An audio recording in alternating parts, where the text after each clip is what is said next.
horror fan, but no, I'd like to do just straight up comedy. I don't think I'd ever do something romantic. I'd possibly do thriller, but thriller's very close to horror. The reason I did comedy and horror with Shadow of Death was because I was worried that the film wouldn't come across horrific, and I was hoping that at least the gags, people would laugh at the jokes and things. So that was my way and also I figured a way to keep calm on set with all the actors and actresses was to have comedy in the script. So if we're doing something funny afterwards, we could just take cut and we could laugh about it, which kind of made the tension, no tension at all, made the atmosphere real light and stuff to film with, and I wanted to keep that as well. The next short I'm doing is pretty much just a straight sort of thriller. But then after that, we're doing comedy horror again with Insecurity. And Dan Carter, who played Dan, is going to be the main actor for it. And hopefully, Mark Little, who played Joe Mangle in Neighbours, is going to be the other security guard for it. So those two will be quite good because they're both comedians, and I think they will work really well. But we've got to get that sorted out, yeah. So do you know Mark, or...? No, just again, on Twitter I said, I've got a script, I'd really like you to be in it, and he read it, and he likes it. So we just got to do we've got to do a new rewrite of the script, then look for funding. Has he seen Shadow of Death? Yeah. He watched half of it. It's quite funny, some people sent to me, he watched half of it. It's because it does slow down a little bit halfway through. He liked it and stuff, and he likes what we're doing and things. So, that's the beauty. Shadow of Death is almost like a business card. Okay, I've done this now, so I'm serious, because that's the trouble. When I was trying to make movies and do the music for people, so many people talk shit. Loads of people talk shit, and they sit there and they don't bother doing it, and they say it and they don't do it. And I wasn't going to have that. I can't be bothered. We're only alive once, so why don't you just go and do it? You know. I just got in the case and did it, and I think with Shadow of Death, people now see, okay, you guys have gone and made this feature film. Okay, you actually went ahead and did it for a budget of £1,000. Okay, cool. So let's see what else you can do, that sort of thing. So I think it's good to do that sort of stuff. Yeah.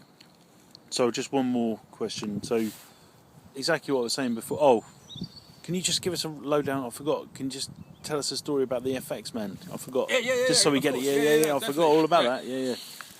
So who's your FX? Well, yeah. Originally, I started doing the Shadow of Death, which was originally going to be called Upon a Knife's Edge, and with my friends, I was just in my friend's house saying, okay, you could do this, you could do that, you could do this, and basically Mark came to my town, which has an art college in it, and he was a butcher as well.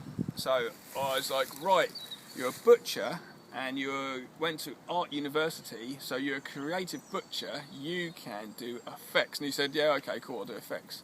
And he started coming up with all these ideas to do things, and he just ran with it, and the effects you see in the film are what he could produce with pretty much no budget and just coming up with ways to do it and stuff.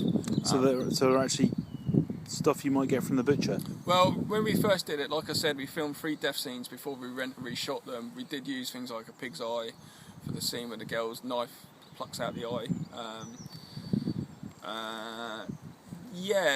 He got intestines. He could make, when we did actually when Dan gets killed in the film, he actually did make a load of sausages together for intestines filled with different things, and he could make that himself because he's a butcher, and he could get stuff. But in the end, we didn't actually use all that stuff because of the heat we were filming in.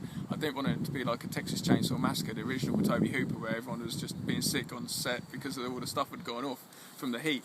So we didn't go that far with the butcher thing, but he wasn't afraid to get dirty and be creative at the same time, and that is what you need for someone doing effects, you know. And he now works after working on your film. He's now no. When we started doing the film, he landed a job doing. He's making zombies for World War Z, which is still to be out this year, and he was working on other films as well. I can't tell you exactly what ones they were, but they're big budgeted movies. So he was working with these top people, and he could actually say to them, I'm doing this short movie, or I'm doing this feature movie this weekend, I need to do this and that, and he could discuss with them how to do stuff. And also he could get, they would throw stuff away. They threw away body parts and things for zombies they didn't want. So the arm which Bandit, the mountain biker, gets chopped off, because he doesn't have an arm.